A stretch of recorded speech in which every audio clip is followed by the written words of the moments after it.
Împărate Ceresc, Mângâietorule, Duhul adevărului, care pretutindene ești pe toate împlinești, vistierul bunătăților și dătătorul de viață, vino și te sălășluiește întru noi și ne curățește pe noi de toată întinăciunea și mântuiește bunurile sufletele noastre. Doamne Iisuse Hristoase, Fiul lui Dumnezeu, miluiește-ne și ne mântuiește pe noi. Amin. Imaginabil poate pentru unii dintre noi. Și totuși, Dumnezeu ce a făcut? I-a strâns în brațe. Despre asta este vorba și aici, la Teatru de Marionete. Despre dragostea lui Dumnezeu care ne unește, care aș putea spune de cel mai înalt nivel profesionistă. Pentru că aș îndrăzni chiar să spun că nici nu ne dorim acest lucru. În ce sens? În sensul în care noi, de fapt, suntem amatori. Dar amatori în adevăratul sens al cuvântului. Pentru că amator...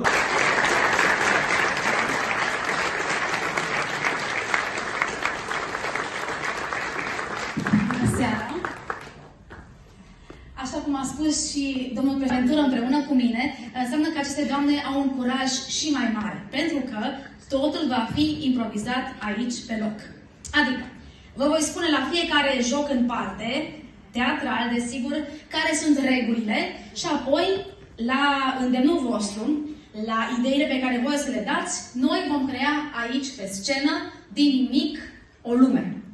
Asta face orice actor și cu atât mai mult este greu când nu ai repeta. Deci aplauze și chiote. 2, 3 și... Stop!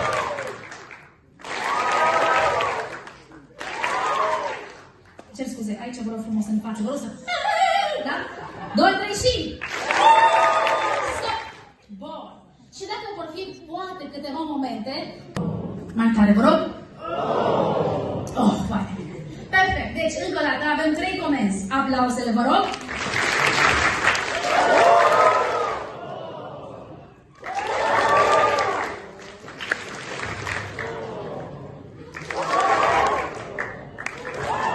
Exact. Bun.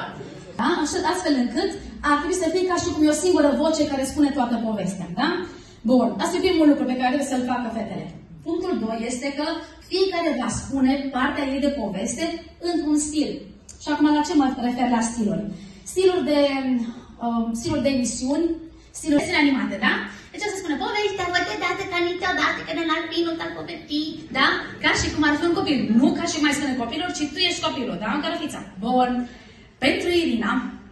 1.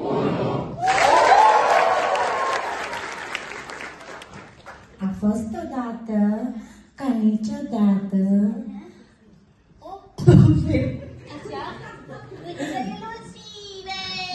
Un pic menos de public. A fost odată, ca niciodată, o fetiță de nume Scufița Loșie. Cât de mare era Scufița Loșie? Arată-mă! Atât de mare! Așa. Și ce se vedea mai departe cu ea? A ajuns într-o pădure. Se afla lupul. Cum cheamă pe lupul? Fozionando. Ei, spunea, ai pizza. Scufița Roșie a fost surprinsă în offside, doamnelor și domnilor. Lupul intră în contraatac, ajunge în cariu și faul totalitează pe bunica e la pământ.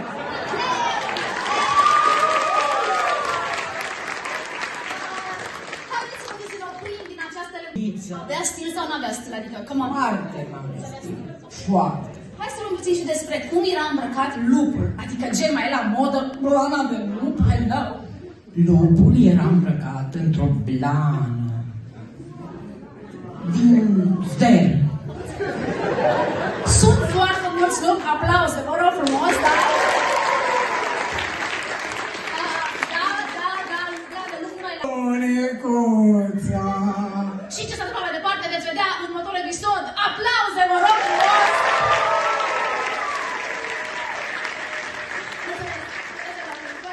Bunicuța. Și ce s-a întâmplat mai departe veți vedea în următorul episod. Aplauze, vă rog frumos!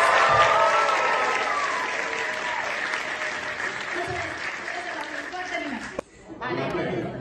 Ok, mulțumesc. Aceasta este o ligură, ce este? Bravo! Corect, ați simțit diferența. Aceasta nu este o ligură, ci este... Corect, da, mai mult. Aceasta nu este ligură.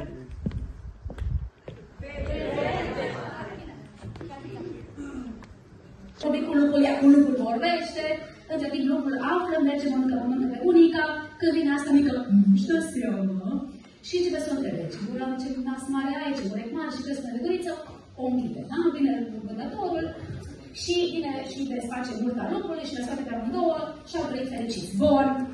Acum, nu o să vă dau niciun stil.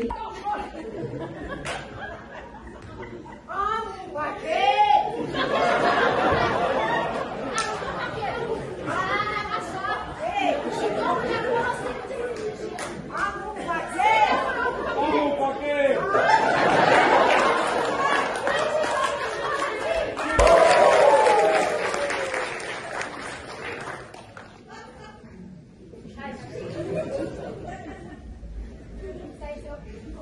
Hai, Clara, că ai întârziat, vine și aici. Bun, Petru. La școala noastră de salvamari, unde am muncit din greu, scuze, așa, trebuie să fim aici pe plajă, săptămânii plajă, înțelegeți? După aceea. Așa. Care va să zică? Vreau să știu dacă vă știți să notați, că avem rost să fim salvamari și să noți. Eu un tip de not foarte bun, dar o să merg mai mult pe bras. Înțelegi? Bras mai mult sau o să faci format? Ok, bine. Bun. Acum, dacă știi să noți, apoi să stai pe un scaun. Așa. Și pe poziția asta de gând, ai jucat la Barça, nu? Liverpool și acum ce te-ai transferat? Exact. Vece este o trupă nouă, da? O echipă nouă de fotbal care promite, da?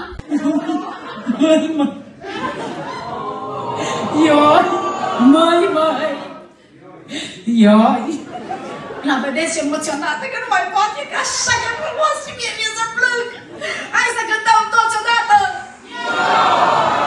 Aplauze, vă rog frumos! Și iată, în sfârșit, spuneți-mi ce sfaturi ne dați pentru un tel luminos? Ciorbă de varză. Am înțeles. Și ca să scap de riduri, ciorbă de varză. Am văzut foarte mulți colegi ai dumneavoastră cu niște freze foarte... Și domnul ăsta foarte fain, așa puțin ridicat. Ce băgați în păr ca să stea așa? Ciorbă de varză. Înțeles. Spuneți-mi un coc, de exemplu, un coc îl prindeți bine cu... Ciorbă de varză. Băgați păr așa într-o moală. Iată, să vorba bine așa. Doamna ciorbă de varză, dânsa creează noi frizuri absolut superbe, originale. Drumurile noastre toate se vor întâlni vreodată. Și așa se întâlnește cartoful și Cu clientul și tigaia. senzațional, aplauze, vă rog, vă rog! Mulțumesc frumos, Lumina și Ileana! Balon! Unde ești? Sunt aici, Julieta! Hai, Julieta, acasă!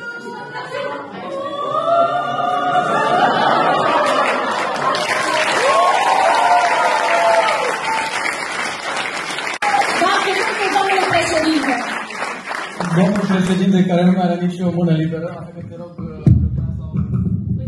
așa dacă mă puteți ajuta. În primul rând, încă o mână de aplauze pentru fetele noastre extraordinare.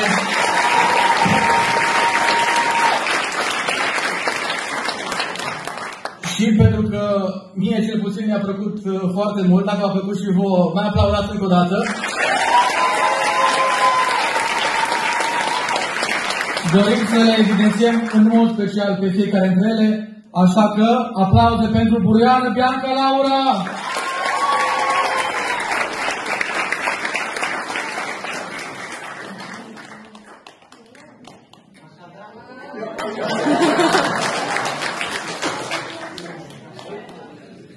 ne ocupăm și cu partea religioasă și cu partea laică. Un trandafir și o icoană. Un trandafir și o icoană, după cum am spus, pentru... Așa cum s-a întâmplat și în seara aceasta. Nu e meritul meu.